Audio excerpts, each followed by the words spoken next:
Всем привет! Данное видео будет нетипичное для моего канала. Это обращение к VMate Global. Я надеюсь, что они обратят внимание на это видео. Информацию, которую я здесь донесу, в описании будут более кратко изложена информация и вопросы, которые я буду разбирать в видео. Дорогие разработчики, локализаторы, издатели, VMade, у игрового сообщества с NIU кластеров, то есть это все сервера NIU, назрело несколько довольно важных вопросов. В этом видео я постараюсь разобрать два и объяснить почему. Сейчас на экране у меня открыто подземелье, или быть точным, World Dungeon, то есть мировое подземелье. И первый вопрос касается его.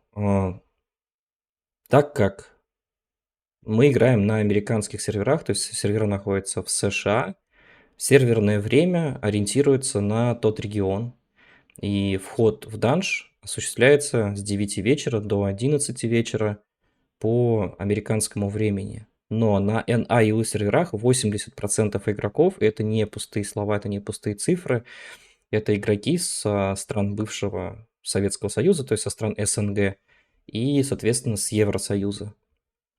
То есть для них это время максимально неудобно. Например, для московского часового пояса, то есть это центральная Россия, это Украина, часть там Белоруссии и так далее. Это время начинается у глубокой поздней ночи, то есть это около 4 ночи, до 6 утра, соответственно, вход. Что не позволяет довольно большому количеству игроков посещать данное мероприятие, хотя это довольно ценный контент, это, наверное, один из самых важных контентов на данный момент в игре, с которого можно получить самый ценный дроп и получить развитие своего персонажа.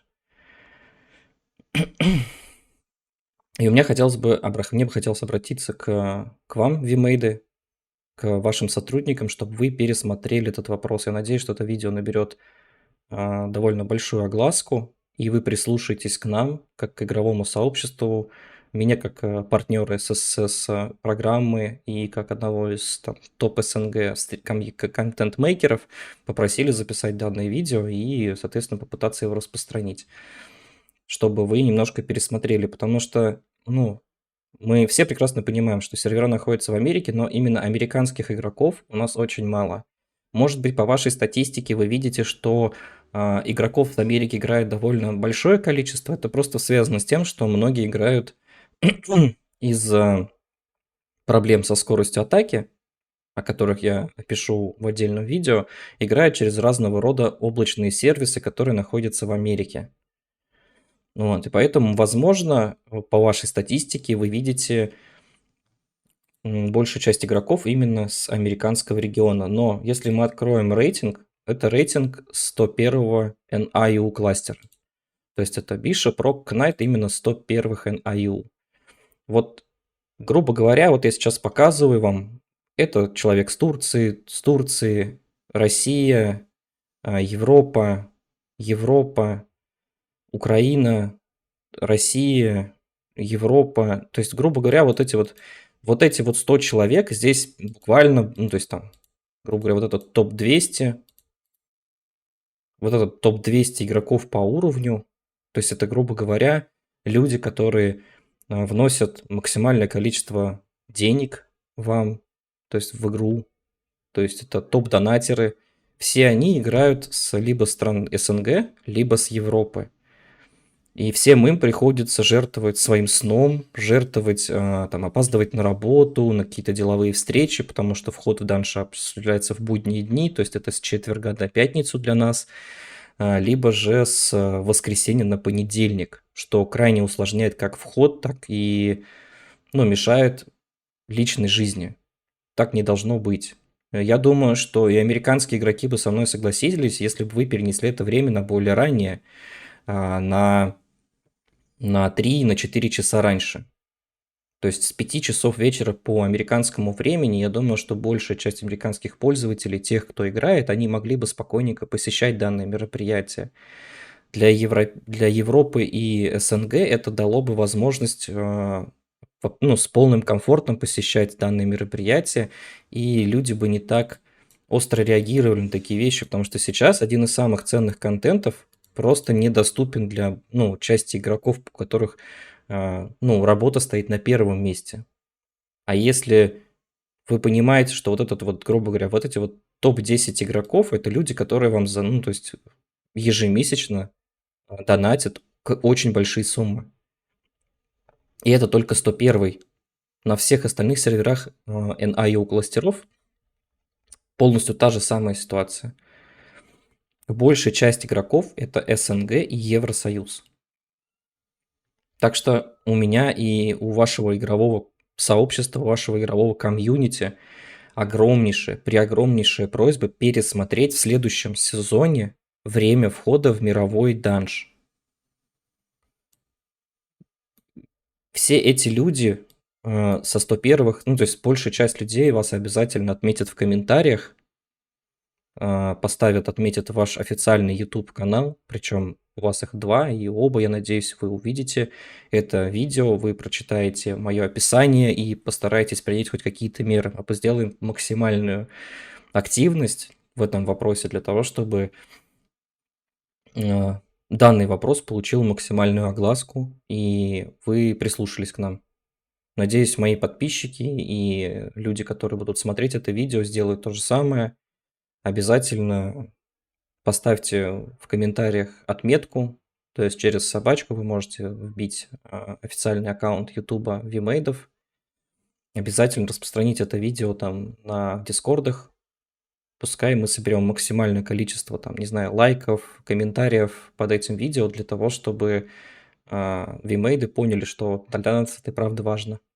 Давайте, ну, то есть своими силами мы вот к ним обратимся и сделаем так, чтобы мы могли, скажем так, посещать контент, очень важный контент для игроков в нормальное время.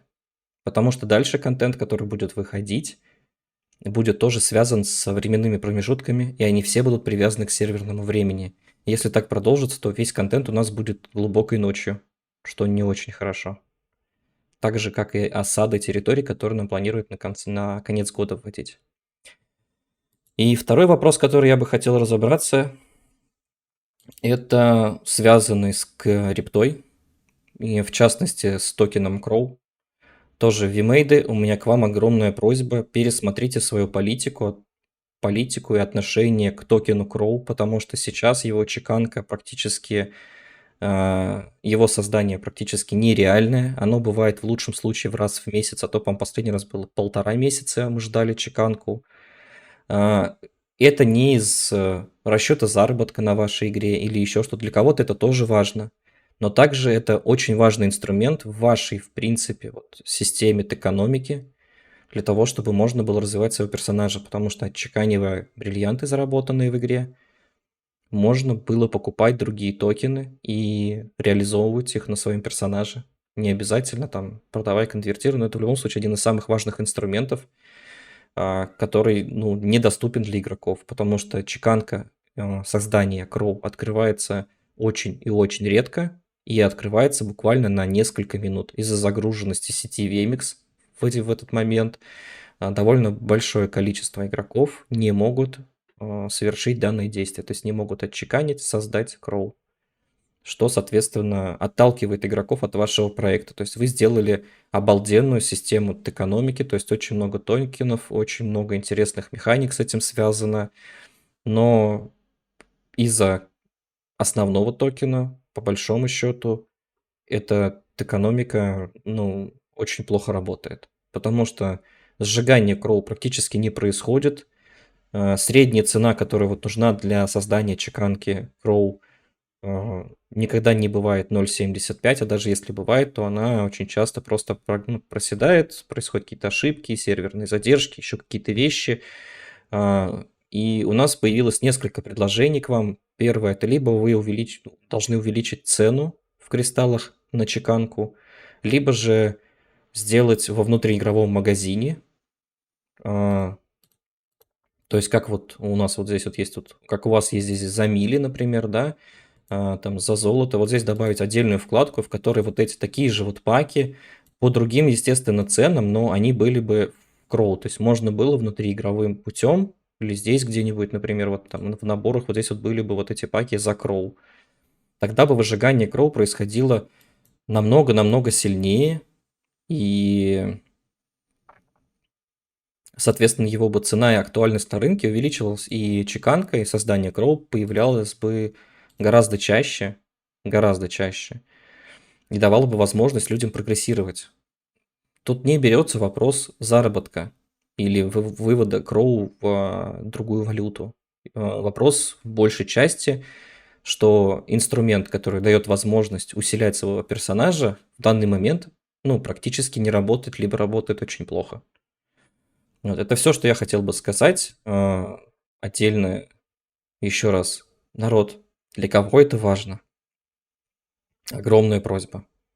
Отметьте в имейлах в комментариях, напишите что-нибудь, но только адекватно, я надеюсь. Вот.